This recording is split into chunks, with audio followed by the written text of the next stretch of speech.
Hola, soc Muriel Villanueva, soc escriptora i soc de Benimaclet. Jo començo a escriure a si mateix a Benimaclet de molt menuda, amb 8 anys, quan em compre una llibreta en la que començaré a escriure les coses que em passen, el meu diari íntim. Jo crec que l'escriptora que porta a dins comença a eixe dia, no? Clar, després ja fins als 30 anys no vaig començar a publicar, no? Ja començar a eixa carrera més professional. Però crec que tot aquest entrenament de tants anys escrivint les coses que em passaven per a llegir-me jo sola a mi mateixa, jo crec que ja és un començament.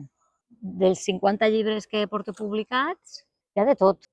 Sobretot soc narradora, però escric per totes les edats. Hi ha des d'àlbum il·lustrat, primers lectors, infants que ja estan passant cap a la preadolescència, no? Després novel·la juvenil pròpiament i molta cosa per adults. I faig tant conte com novel·la. I també he fet altres cosetes, com poden ser teatre o ficció sonora per a la ràdio. Estic intentant ara fer alguna cosa de tele.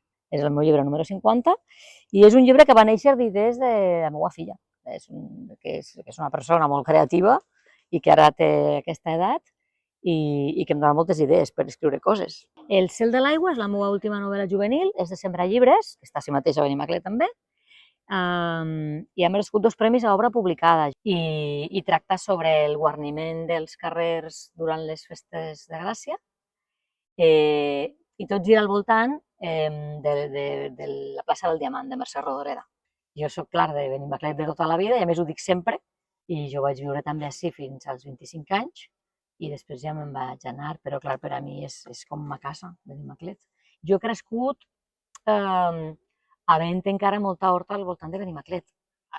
Jo he crescut ací mateix, al carrer de la Guàrdia Civil, i de casa al Politècnic hi havia moltíssima horta, no? Hi havia el cementiri allà al mig, on anàvem a visitar el meu avi també, que estava allà creuant camps de garroferes, que és com la sensació de consolidació.